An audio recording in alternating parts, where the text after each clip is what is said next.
জুইৰ অঙঠাৰ মাজেৰে আগুৱাইছে এদল যুৱক।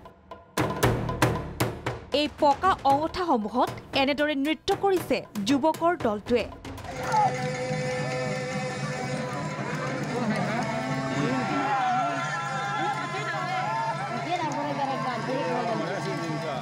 পিছে এয়া কোনো দুঃসাহসিক ক্ৰিয়া নহয়, এয়া পৰম্পৰাক ধৰি ৰখাৰ বিনম্ৰ প্ৰয়াস।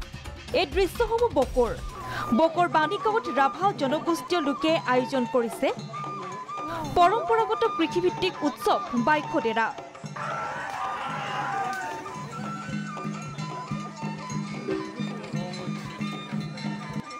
এই উৎসৱত বাইখদেৱীক সন্তুষ্ট কৰিবৰ বাবে দিব লাগে অগ্নি পৰীক্ষা।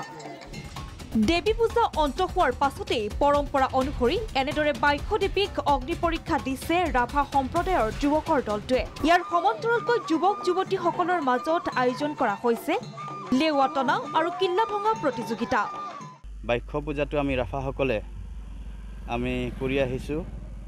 আমাৰ এই পূজাটো আমি যিসকলে আমি কৃষিজীৱী মানুহ, সেয়েহে আমি বাইখ পূজা আমি কৃষি কৰ্ম যাতে ভাল হয় সেইকাৰণে আমি এই পূজাটো কৰি আহিছোঁ। দেৱ দেৱীক আমি পালন কৰোঁ, গতিকে আমাৰ যাতে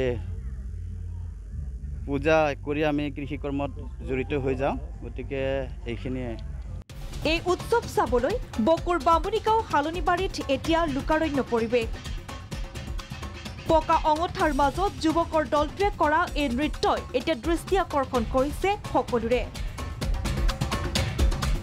বকুৰ পৰা চন্দন মজুমদাৰৰ ৰিপৰ্ট, প্ৰাগ নিউজ।